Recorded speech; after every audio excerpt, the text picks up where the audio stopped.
Good morning, and I'm sorry I'm not with you in person to be part of the discussions you'll have today and to hear your views.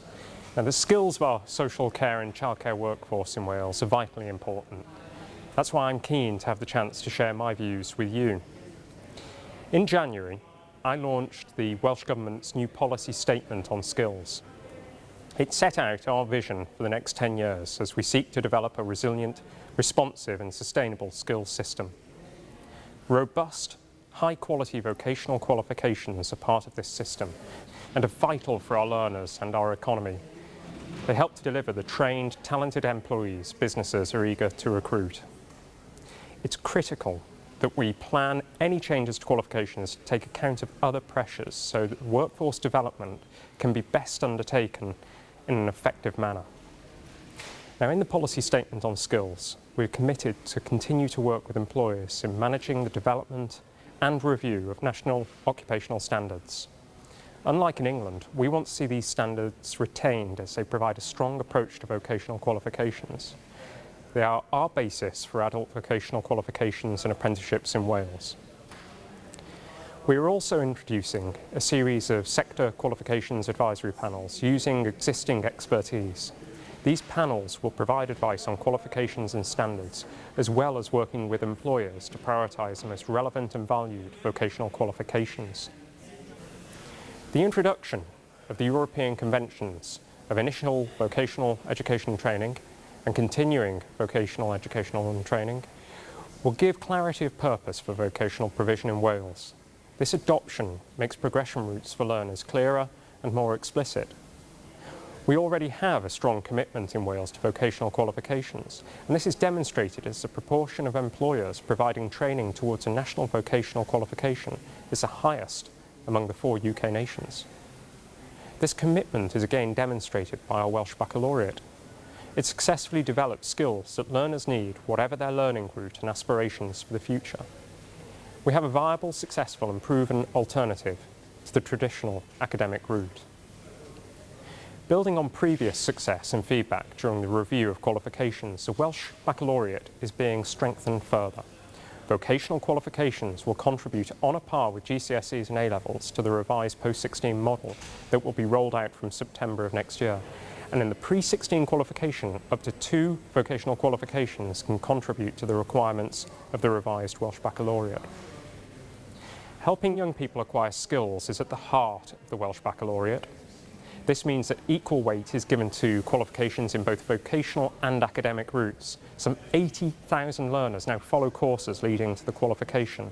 They can meet the options requirements using vocational qualifications, academic qualifications, or indeed a mix of the 2 routes.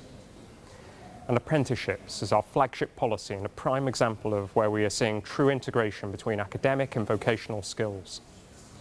Apprenticeships provide a comprehensive programme which teaches young people how to be part of the Welsh workforce. They instil values of excellence and quality in the workplace, and they have served industry well throughout the years.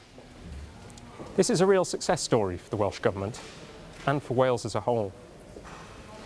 We remain committed financially to skills delivery in Wales, especially in the context of decreasing financial resources in public expenditure.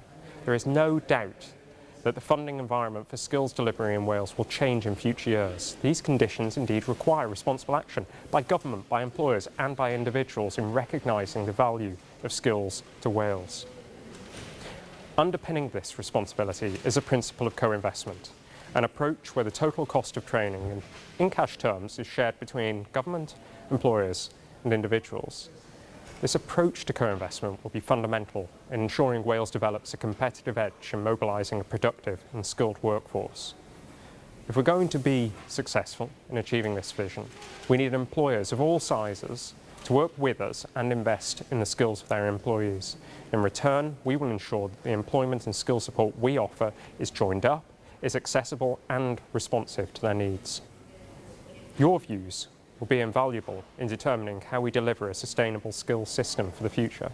I'd encourage all those involved in the post-19 skills delivery in Wales to respond to our ongoing consultation on co-investment, which can be accessed on the Welsh Government website. Digital learning will need to be a key part of this system. We've seen the advent of massive open online courses in places like the US, and there are a number of universities within the UK, including here in Wales at Cardiff University, who are exploring how online and distance learning can engage individuals and businesses to develop their knowledge and skills. These forms of online provision appear to offer some real benefits for individuals who are seeking to access new learning opportunities, such as the flexibility offered when accessing courses online, the ability to test drive courses before you sign up, and of course, the opportunity to learn new skills and knowledge at a reduced cost. Clearly, this is an area of the education sector that will continue to develop, and I will continue to explore with the further and higher education sectors here in Wales the context and use of online learning for Wales in the future. Which leads me to our social care workforce. Many positive steps have already been taken to raise skills and standards across the sector. This includes major changes to the law relating to social care in Wales. The Social Services and Wellbeing Bill is a groundbreaking piece of legislation that demonstrates our commitment to a new model which puts people at the heart of care and support in Wales.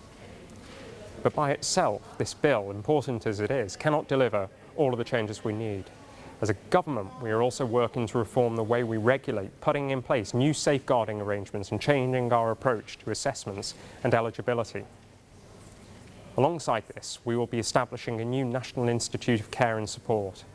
Building on the work of the Care Council for Wales, the Institute will bring together workforce regulation and improvement planning into a single and powerful place, taking us to the next step in our development of a skilled and confident social care workforce. Skilled and confident is an ambition we also hold for our early years childcare and play workforce in Wales. And I want to share with you some steps we are taking to make this ambition a reality. The Welsh Government's first strategic plan for the early years Building a Brighter Future was published last summer. It stressed the link between high quality early years education and childcare and better outcomes for children, particularly for those from disadvantaged backgrounds. Our early years workforce is highly dedicated, yet often undervalued. We need to ensure that all of those caring for our young children are equipped with the necessary skills and competencies to support them to develop to their full potential. For this reason, work is already underway to develop a 10-year plan for the early years childcare and play workforce tailored to the needs of this sector. This plan will offer proposals under 3 key themes: upskilling our existing early years childcare and play workforce, attracting high-quality new applicants, and developing leaders and future leaders in the sector. We want to support the existing workforce to gain the skills they need to progress in their careers and access more employment opportunities. In developing a targeted programme of upskilling, we will draw on European structural funding to support employees to gain additional childcare qualifications at all levels. We will also look to support those who wish to improve their basic skills or skills in the Welsh language. We will ensure that new entrants to the sector have the key skills valued by employers and will take full advantage of structured work-based learning programmes like our apprenticeships programme to provide opportunities to gain valuable practical experience. We know that by investing in the skills of leaders and managers, we will improve the quality of care in early years childcare and play settings. We will look to support managers to gain business skills to safeguard the sustainability of their setting, and will also develop networks which enable advanced practitioners to share their experience and expertise with others. Our plans for the early years childcare and play sector are ambitious but essential if we want to improve the quality of care we offer our children and to fully realise the potential of this committed workforce. To help us shape the future of early years childcare and play in Wales, I would ask you to contribute your views when the consultation on the early years workforce plan is published this autumn. And before I close, I'd like to thank you for your important contribution to this agenda and encourage you in your ongoing work to raise skills and standards in the social care and childcare professions. Together, we can make a difference.